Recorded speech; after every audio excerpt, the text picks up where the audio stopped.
अगर आपकी माँ भी जिंदा है तो इस कहानी को ध्यान से सुनना, क्योंकि ये कहानी किसी किरदार की नहीं, ये कहानी हम सब की है। राहुल एक साधारण सा लड़का था। न उसके सपने बहुत बड़े थे, न जिंदगी बहुत आसान। उसके बचपन की सबसे साफ याद उसकी माँ का चेहरा था, थका हुआ लेकिन मुस्कुराता हुआ। पिता बहुत पहले चले गए थे। माँ ने ही माँ भी बनी और पिता भी। सुबह अंधेरा होता, माँ उठ जाती, कभी किसी के घर बर्तन, कभी झाड़ू पोछा, कभी कपड़े। और फिर भी राहुल के स्कूल जाने से पहले उसके टिफिन में 2 रोटियां और ढेर सारा प्यार रख देती।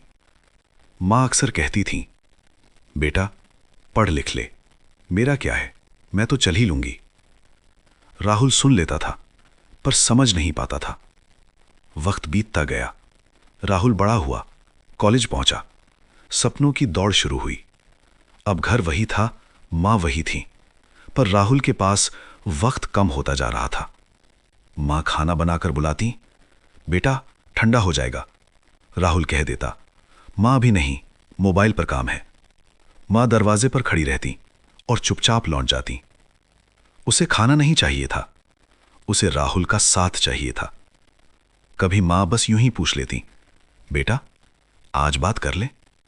राहुल झुंझला जाता, माँ हर दिन वही सवाल, मैं थक गया हूं। माँ कुछ नहीं कहती, बस मन ही मन खुद को समझा लेती, मेरा बेटा आगे बढ़ रहा है। एक दिन बारिश हो रही थी, मौसम ठंडा था। माँ की तबीयत ठीक नहीं थी, बुखार तेज था, सांस भारी थी। माँ ने धीमी आवाज में कहा, राहुल आज मत जा, आज मन ठीक नहीं लग रहा।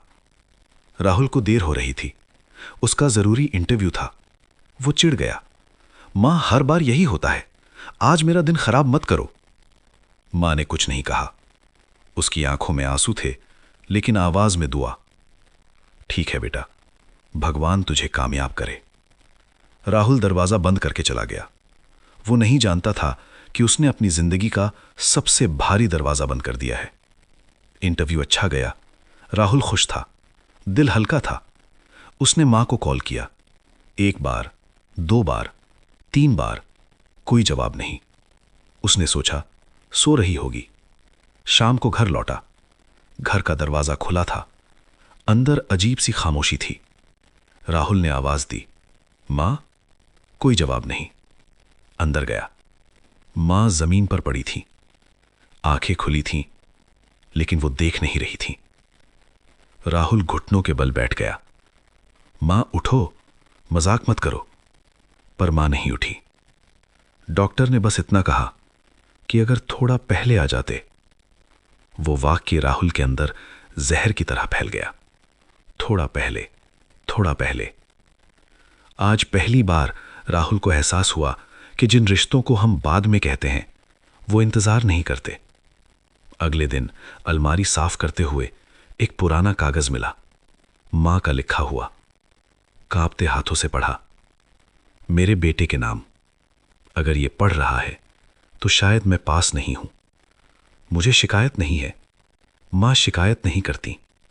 बस इतना जान ले, तू मेरा सबसे बड़ा सपना था और मैं तुझ पर हमेशा गर्व करती रही हूं। कागज हाथ से गिर गया। राहुल रोया नहीं, वो रोने से आगे निकल चुका था। कुछ दर्द आंसू नहीं देते, वो इंसान को खामोश कर देते हैं। आज राहुल सफल है, लेकिन हर जीत में एक खाली कुर्सी है। आज भी जब वो थकता है तो उसे मां की आवाज याद आती है, बेटा आराम कर ले। पर अब वो आवाज सिर्फ याद है।